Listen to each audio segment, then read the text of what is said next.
Hello everyone, welcome back to my new video. তো কেমন আছো তোমরা সবাই? আশা করব সবাই খুব ভালো থাকো। আমি যাচ্ছি একটু মেয়েকে নিয়ে ওর নাচের ক্লাসে। একাই ভাবছি যাব, তা মেয়ের বাবা এসছে দুপুরে লাঞ্চ করতে, তো ওকে বললাম আমাকে একটু নামিয়ে দিয়ে তারপর তুমি দোকানে যাও, কেননা মন মেজাজ একদম ভালো নেই। জানোই আমার দিদি খুব অসুস্থ, মাম্পি সাহা, অনেকেই চেনো। তো এই যে এসে পড়েছি আমরা ক্লাসে। আমি একটু আগেই এসে গেছি, তো এই যে আস্তে আস্তে সবাই পরে আসলো। বসে আছে সবাই, আমার একদম মন মেজাজ ভালো নেই। বসে বসে দিদির কথাই ভেবে যাচ্ছি। ভিডিও করারও ইচ্ছে নেই, কিন্তু প্রোফাইলের জন্য করতে তো হবে, তাই আর কি। যেটা হাতের কাছে পাইছি সেটাই, যেটা হাতের কাছে পেয়েছি সেটাই ভিডিও করছি আর কি। সবাই গল্প করছে, আমি এই যে বসে বসে দিদির কথাই ভেবেই যাচ্ছি।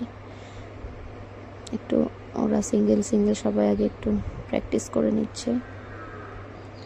এটা আমার মেয়ে, ও করছে। আর ওই যে টিচার বসে আছেন, মাথাভাঙা থেকে আসেন টিচার। ভালো লাগছে না, সারাদিন ধরে দিদি কান্নাকাটি করছে। আমারও না ভিডিওতে মন আছে না কোনো কাজকর্মে, মনে হচ্ছে কখনো সুস্থ হয়ে যাবে। এখানে মেয়ে একটু রেস্ট নিচ্ছে। দিদিকে ছাড়া আমার এক মুহূর্ত চলে না। আমার এই সোশ্যাল মিডিয়ায় আসা, সেটাও দিদির হাত ধরে। তাই ভিডিও করছিলাম আর বসে বসে ভাবছিলাম যে আবার কখন হাসি খুশিভাবে ওর প্রোফাইলে ওর ভিডিও দেখতে পাবো। আর দেখো মোবাইলের সঙ্গে আমরা কিভাবে জড়িয়ে গেছি, সবার হাতে শুধু ফোন আর ফোন। আমিও তাই ফোন নিয়েই বসে আছি। এখানে একটু গ্রুপ প্র্যাকটিস হচ্ছে। আর এই যে আমাদের টিচার দেখো কি সুন্দরভাবে প্র্যাকটিস করান।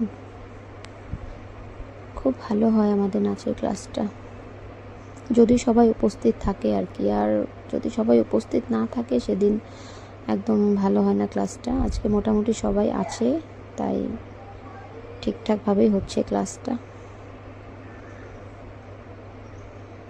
টিচার যখন নাচ করেন তখন দেখেই যাই, এত সুন্দর উনি নাচেন, খুব সুন্দর করে শেখান।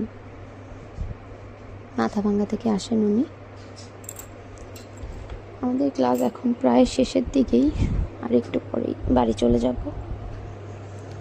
বাইরে এসেছি তবু তাও একটু মনটা ভালো আছে, না হলে ঘরে সারাদিন বসে বসে দিদিকে ভিডিও কল করে দেখছি আর ও কান্নাকাটি করছে। আর আমার কথা আর কি বলি, ভিডিও ঠিকঠাক দিতে পারছি না, কিন্তু কাজ তো চালিয়ে যেতেই হবে। এতটা যখন এগিয়েছি বন্ধ তো করা যাবে না। তো শেষ ক্লাস, আমরা আবার সবাই বেরিয়ে যাব।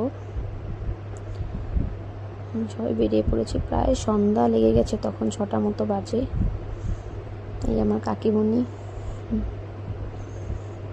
তাই যে ওরা ওদিকে গেল। আমার বাড়ি যেহেতু এই পাশে, তো আমি একাই এদিকটা আসছি। সন্ধে হয়ে গেছে এবার, এই যে বাড়ি চলে এসেছি। মেয়ে বলছে মা একটু চকলেট খাও, তাহলে মনটা ভালো হবে, তাই আর কি। তো ভিডিওটা আর বাড়াচ্ছি না, শেষ করছি। তোমরা একটু প্রে করো যাতে আমার দিদি তাড়াতাড়ি সুস্থ হয়ে যায়।